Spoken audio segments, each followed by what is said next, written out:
We all have our own path to walk. It may be obstructed, it may be winding, and no doubt it will have peaks and valleys, but it is ours alone. Like onlookers at a marathon, friends and family can offer encouragement along the way, but ultimately we decide the trajectory that we take. In this series, Juliet Dorris-Williams offers a clear view from her path that may inform your decisions as you move toward finding your faith. One part spirituality, one part real-world practicality, and a serious splash of fun. Here's Juliet. Hi, I'm Juliet, and welcome to Finding Faith. Among other things, I am the author of Leaving Church, Finding Faith, and I am here in this space chatting with you about the book and other things that may bubble up when we are talking about faith and life and how those two things intersect. Because if you are at all like me, they always intersect. So last episode, I was thinking on this question that someone asked me, is community necessary? And I talked about a few instances where community is good, helpful, and therapeutic. I talked about recovery groups, for example, and self-help groups that exist on many different levels and for just a myriad of issues. These communities that come into existence generally by people wanting and needing the support of others to help them with their own struggles like alcohol and drug abuse, struggles like gambling addiction, sex addiction, overeating. There are parents groups. There are, groups for abuse victims, that arise out of a need for people who have had these painful life experiences to connect with other people who have had those same experiences. And victims, I know for sure that victims don't enjoy referencing themselves as victims, but they also know that the journey from victim to survivor is not without a great deal of healing work, which often comes with the support of others and with the support of a community who have been through, walked through that same experience and come out the other side. There are communities that arise to support people coming out of just a wide range of challenges and situations, and they have a single goal, helping and supporting each other as they make a change in direction for their lives. We actually may be starting a community here, if you're a regular listener, the community of people of faith, living faithful lives, loving God, the God of your understanding, the God of my understanding, loving our neighbor, but outside of the traditional walls of whatever faith tradition we each come from. So I've mentioned some of the ways in which community can be good, but like all things in life, community can also be not great, not helpful, not good. And before I get into the not great, not good part, know that we humans are hardwired for community. There is, you've heard it said, there is a biological imperative for we humans to connect with other humans. One could even say that connecting with others helps us to be better humans, helps us to human better, if you will. Conversely, though, community can encourage us to act in ways that are harmful and destructive. There are too many communities where love of God is activated in ways that does harm to other humans. We don't need to look very far for examples of this. The history of my own country, the United States, and other countries, we each have these histories where communities of faith especially, have declared a love of God and did heinous things in the name of that God. For we who call ourselves Christians, our holy book is full of sad and violent images and events that were chronicled as being obedient to God's direction. And this, too, is where community can be dark and deadly. I mentioned we who call ourselves Christians. I actually prefer the term Jesus followers. But I suspect that if you are walking the road of leaving church or are considering taking that journey already, one or two things may have happened to get you to this place, that place. You may have become disillusioned with the pat answers and the glossing over of those troubling passages in our holy book. You may have become disillusioned with the group think that can happen in community. Group norming will have us going along to get along, where our relationships and membership in the community hinges upon us conforming to these unspoken community rules. There's a whole school of science built up around how we conform to unspoken and sometimes spoken community rules for the sake of staying in community, for the sake of belonging. If you've tuned into past episodes, you will already know that my church membership resume is, well, not short. I could easily fill up a 2-page standard resume that spoke to my church experience, and it would have to be greatly abbreviated to get it to fit. So I've been around church, still recovering. #ChurchyGirl.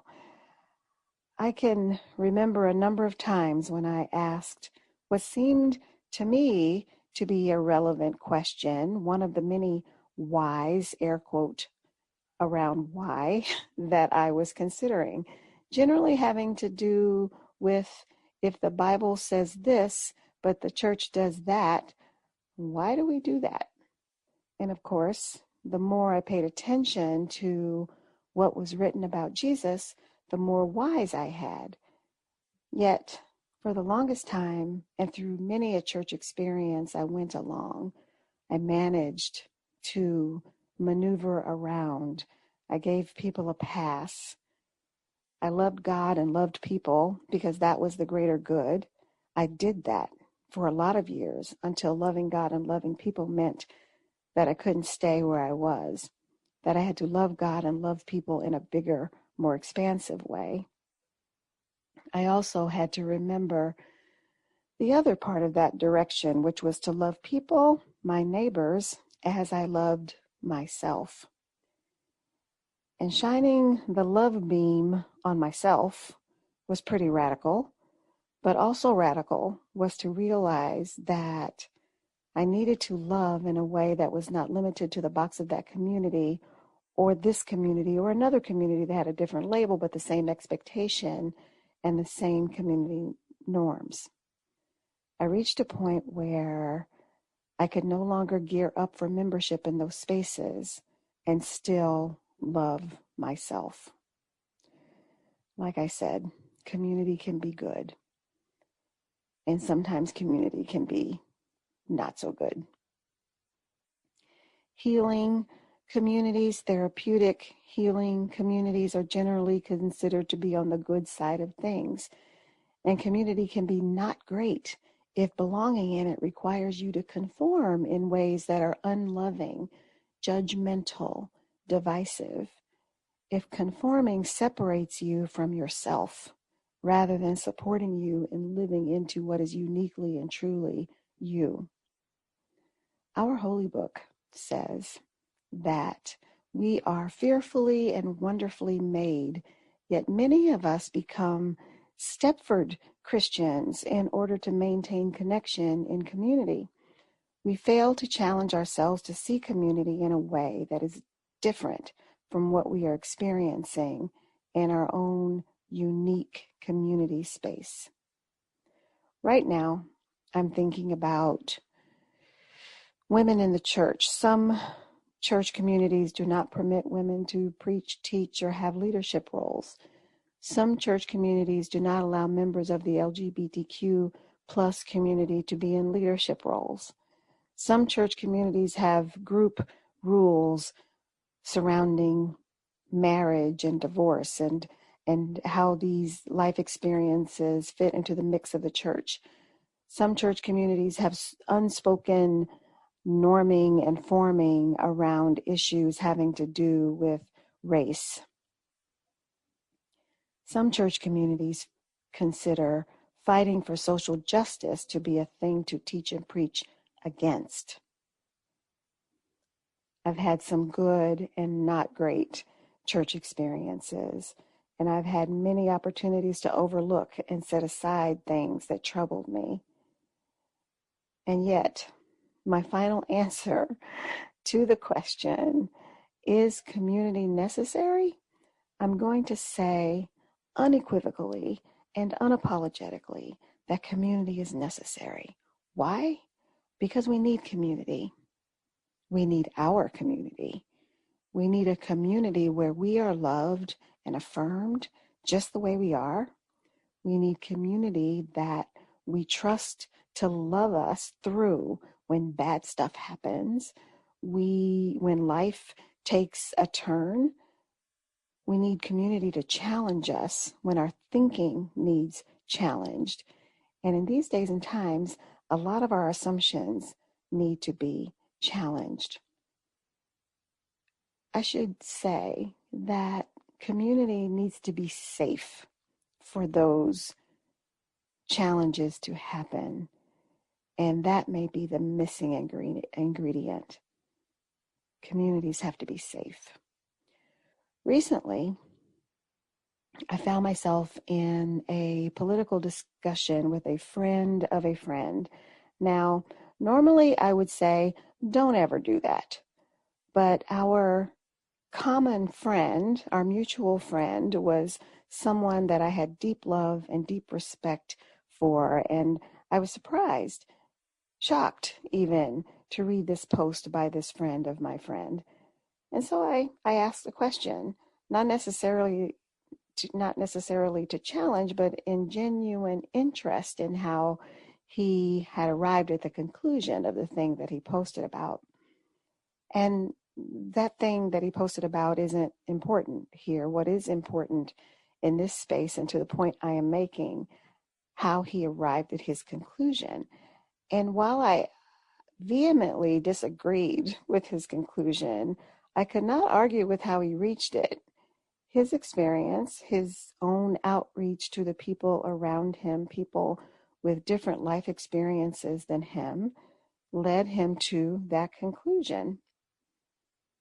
And of course, his conclusion, from my perspective, was flawed based on my experience, education, and outreach.